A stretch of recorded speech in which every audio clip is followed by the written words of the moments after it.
Thank you for downloading this podcast from the British Theatre Guide. For more information about British Theatre Guide, please visit britishtheatreguide.info. Hello there, Steve Orme here, the British Theatre Guide's Midlands editor. I'm at the Derby Theatre's rehearsal rooms just outside the city centre, where preparations are underway for its big autumn production, One Man, Two Guvnors. In 2018, Derby Theatre and Queen's Theatre Hornchurch got together to stage Mike Leigh's Abigail's Party. Now they're collaborating on Richard Bean's Farce. Shortly you'll be hearing from David O'Reilly, who's playing the central role of Francis Henshall.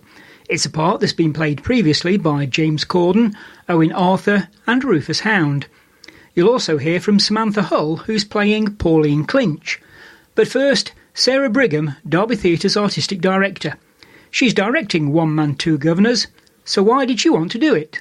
If you've seen the show, it's just such a great night out. It's got everything. It's got humour, it's got music, it's really brilliant adaptation by Richard Bean. Yeah, it's just such a joy. So I think our audiences deserve, in the cold autumn months, just a cracking night out, really.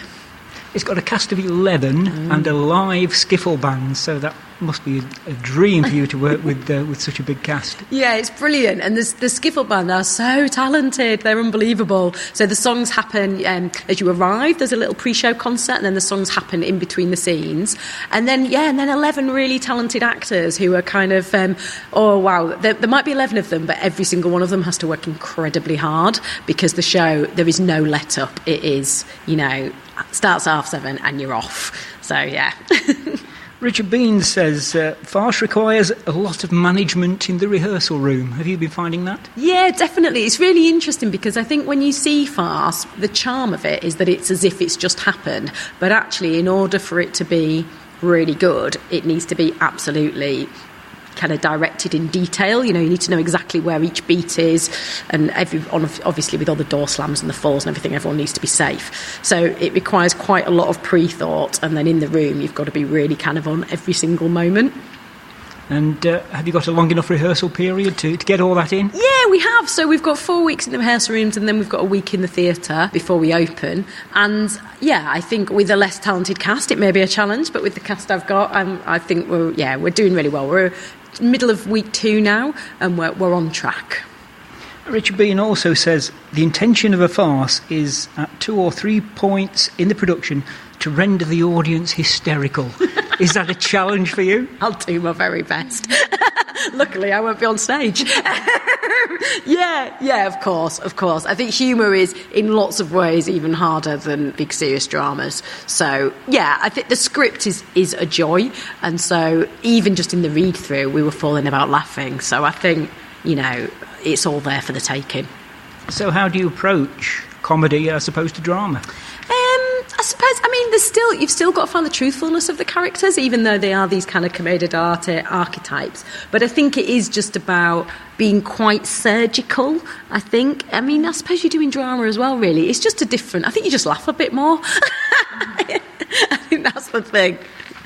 You've teamed up with the Queen's Theatre in Hornchurch again. Last year you did Abigail's Party together. Mm-hmm. So what does that co-production bring to a show? It's really great, because Douglas Rintoul, who's the director down there, we've got a very similar kind of aesthetic and approach and kind of same set of values, really. And I think all artistic partnerships should start from that, rather than just, it'll be a bit cheaper if we do it together. Actually, it needs to start from the two artistic directors going, we've got a connection, and I really admire his work, and I think he likes what I do. And so it comes from that to begin with. And then secondly, our auditoriums are not dissimilar, so there's a real, it makes a lot of sense that something that looks great in our space then also looks great in theirs too. And yeah, it gives us kind of shared back office, support in terms of production and that kind of thing. So yeah, it just allows you to do shows that maybe on your own you couldn't afford to do. Are the audiences similar as well? Yeah, I think so, yeah. During Abigail's Party, I was down there, and they kind of laughed in all the right places and all of that. So, yeah, I do think there's a similarity, actually, in the two towns, yeah. Now you've got David O'Reilly playing Francis Henshall. What does he bring to the role? He is superb. So in audition, just as soon as I met him, he's got a real warmth. He's a really nice person, number one, which is always important when you go into rehearsals and you can spend 5 weeks of your life with them. But I think he's got a real warmth, in terms of he's done lots of comedy before, and I think he knows how to work an audience, and he knows, and he's also he's working incredibly hard because he is not off stage and he has to play some music, and it's non-stop for him. So he's a really hard worker, and I think our audiences are going to love him. David, Sarah was bigging you up there. Have you got a lot to live up to? I think I do have a lot to live up to. I think it's inevitable with this character that people will make comparisons to the original, so to James Corden, to Owen, who played it, and to Rufus, who you mentioned you've seen it. So I think for me, when I came into the project, Sarah was very open with regards to me trying my own stuff, but staying truthful to the piece, and to every actor that's just music to our ears, because therefore we're not being driven in a certain way. We're allowed to kind of play with the character and put our own little touch in it, but staying true to the text and staying true to the character. And of course this is all based on commedia dell'arte, so it all stems from that. So to my ignorance, I was so unaware of how much the play was actually driven by its foundations, of which it was adapted from, and how much the physicality, therefore, really defined each one of the characters that's in this play. So, what do you think you will bring to the role? That's a hard question. I would hope that I bring a sense of vulnerability and humbleness to the character, because there's a real potential for any actors to get lost in this character and just do a load of crazy old crap. But I said to Sarah on the phone, and she has definitely been doing it, which is great, is that I would need to be reined in if it ever gets too big. So I have full trust in Sarah that she has my back. So that I hope that that's what I can bring, and then because it's not only about what I can bring, it's about what we can bring. So my character is affected by the director and the musical director and the other characters of which I'm standing on stage with. So a production is only as strong as its weakest link, and everybody else has to kind of come together to create that. Now Richard Bean says that Francis Henshall is a bit like he is, a lovable idiot. Is that how you see Francis? Yeah, I do. I mean, the thing is, he has a lot of heart and a lot of naivety about him. He I mean, idiot is such a strong word, but Richard wrote the play, so I'm gonna go with that. He is lovable, I think, and that's the challenge in this play that I underestimated was that there's a real potential to kind of go a different way with him when rehearsing, and you have to make sure that from that very first moment on stage that the audience are on his side. So you have to make sure that he's lovable from the very first moment he arrives on stage, and you need to make the audience feel like they're in on a secret with you, and you're their little pal, and they are your pal in return. So I think a lovable idiot would be a fair synopsis of Francis. Yes, I would agree. He just wants to do the right thing and please everybody, doesn't he? But there again, he gets into situations where you can't really do that. Well, he actually doesn't. He doesn't want to please anybody. He's got two very clear objections in the play, and he goes through many different scenarios in order to achieve those objections, So whilst he's not nasty in any way, I don't think he is nasty. I think he's just... There's been a lot of things that have accumulated to him being the way he is, but he is driven by these two super objectives, I think is what Sarah defines him as, and that's really an important thing to remember when rehearsing it is, and it's something Sarah always brings back around. Remember, the super objective here is food, or remember the super objective here is Dolly, and they're the two things that he's driven by in the end. And actually, in the end of the play, he brings it round when he's being judged by saying, but hang on a minute, I'm only doing what you've done for the last 2 days. So actually, the biggest lesson is taught by the lovable idiot, I think, at the end of the play.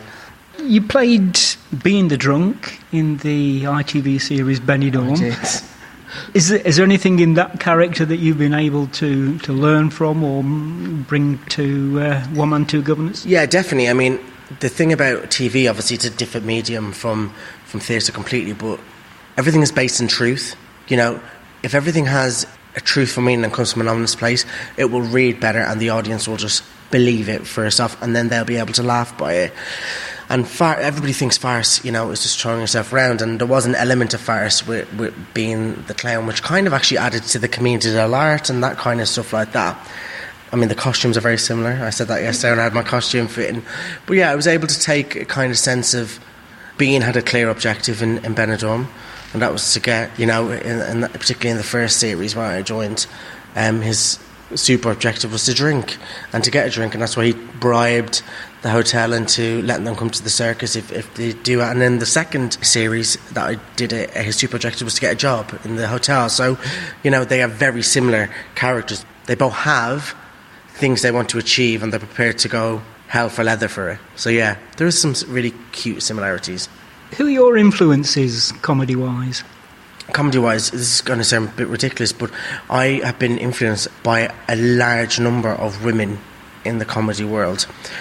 And I'm really fascinated with women of a certain, older women who are funny. So one of the first people that I would have known was an Irish comedian, an actress called June Rogers. And I remember seeing her show, and she would do all these amazing characters, and I was in awe as a child of this woman just getting to be silly and getting to play these characters, and it was just inspiring. And then every Friday night we would watch Keeping Up Appearances with Patricia Routledge, and I mean, that in itself, I think every young actor should watch her in Keeping Up Appearances, because her comedy timing is something that can never be learned or taught. You just sometimes have it, and she just knew that role, and it was brilliant. And then also I would say that I would be influenced massively as well by Jennifer Saunders and Kathy Burke, who I worked with last year. Oh, and then obviously Julie Walters is another one, and Maggie Smith. So there's all these strong women as a pattern, so I would be kind of drawn to them. And I love they are fearless when it comes to creating a character, and I think that's what you have to do. That's what they all have in common, is they're fearless. They just throw themselves into it. So that's a long-winded way of saying June Rogers, Patricia Routledge, Julie Walters, Jennifer Saunders, Kathy Burke. You were in Lady Windermere's Fan in the West End with Jennifer Saunders last year. You must have learned so much from that. Oh my God, I did, and particularly there was 3 people in the rehearsal process that I was just completely and utterly fascinated by watching them work. One was Kathy. She is actually very similar to Sarah in a way. She starts the scene, she lets the actors do what they feel instinctively, and then she manipulates it to read for the audience, to make sense of the text and to make sense of the play. And then you feel as an actor that you've had a really great contribution to the scene, so you feel valued and you feel worthwhile in the rehearsal room. And then Jennifer would come in, and she can make a whole room laugh with just one look. So to sit there and watch this comedy icon, you know, who was just getting this whole room on her side just purely by physicality. I was watching her physicality the whole time, and it was just brilliant. And then the third person was Samantha Spiro, who everyone should do a rehearsal process with. She is incredible. I wrote in her opening night card, I said, I really, really hope that someday we get to work again, but I think it should be law that every actor gets to do a rehearsal process with Sam Spiro, because she is so intelligent. She knows when to turn certain aspects on. She knows when to define it. She has a presence like no other. She was just incredible to watch in the rehearsal room. So the experience of being in a room with those 3 strong women who all know themselves so well was really amazing. So after One Man, Two Guvnors, what's next for you? I've got a month off, well, less than a month, and then I'm playing Sarah the Cook at Bristol Hippodrome with Shane Ritchie, which will be fun. I worked with Shane on Benidorm, obviously. He played Sammy Valentino, and he, again, is another comedy legend. His ability to make an audience laugh by comedy is just, it's a real art form. And actually, I forgot to mention somebody else who I'm influenced by.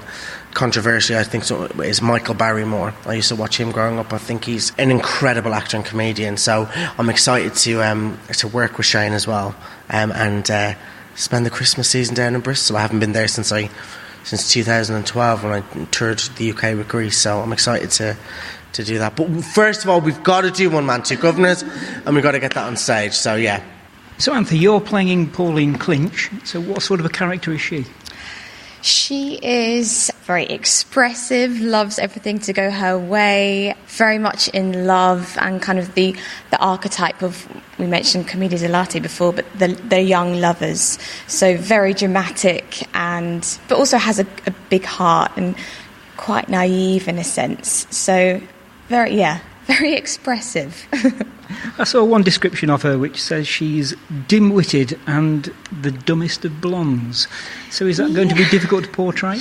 Well, very much so. I mean, I am blonde. But, I'm trying not to go in that, that sort of narrow, okay, she's the dumb blonde and that's it. Because there are other aspects of her, and it's quite easy to sort of put her in this 2D approach of dumb blonde, she knows nothing. But I think to play someone dumb, you can't feel like you're, not intelligent. You have to think that everything you're doing is right. And so I think that's a good way to go about it. Not sort of, I understand that, and she's got a few comedy lines which are brilliant because she is so almost not on the right planet. But I think the secret is to know whatever you're saying is right and you believe it, because otherwise I think it just gets lost.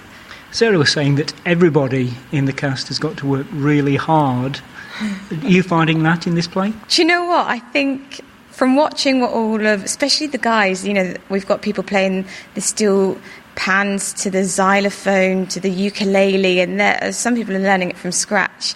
And so I think I feel quite lucky because I sing a trio with the three girls, but I'm actually not involved in a lot of the physical comedy and, the sort of slapstick elements where things potentially could go wrong. So I actually, in terms of the skills that I have to do and the risk element, the others have got quite riskier things to do apart from me. So, yeah. Despite that, though, your character has an important part to play in the plot, doesn't she?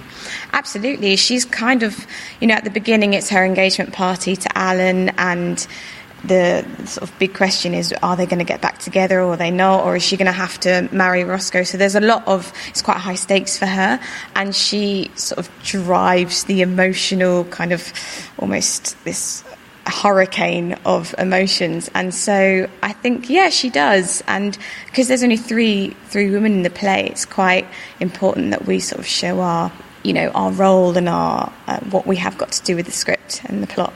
You've done panto before. Has that helped in this play? Definitely. I sort of grew up with panto. When I was about 8, I auditioned for a local panto, and then I didn't stop doing them till I was about 12, just as a dancer. And then when I graduated from drama school, I got to do my first part. So I kind of feel it's in my blood, panto. And it does help massively because, especially with the commedia dell'arte, that it's really connected to it, and the different archetypes, the different characters.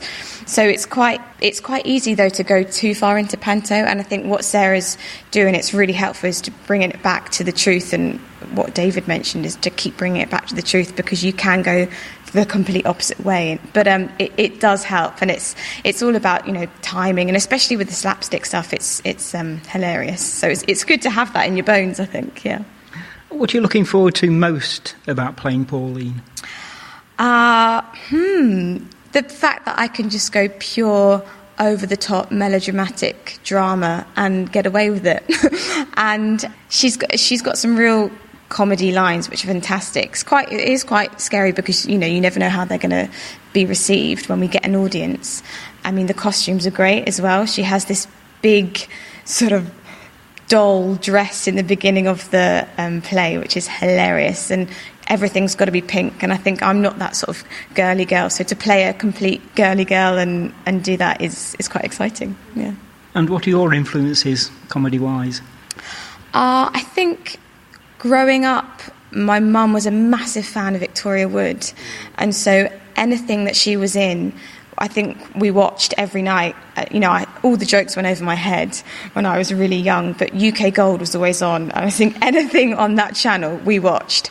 And it is so relevant, and what David was saying, it is so relevant to this play, and sort of British comedy is so great. And I think there's a lot of sort of American comedy that you can go and watch, but when you do watch these old British comedies like Keeping Up Appearances, Dinner Ladies, it's great, and that comedy is timeless, I think. So yeah, Victoria Wood for sure. And David mentioned Julie Walters. She's great. I read her autobiography the other year, and she's brilliant. And just her pure sense of hard work and determination is something that I'll always remember.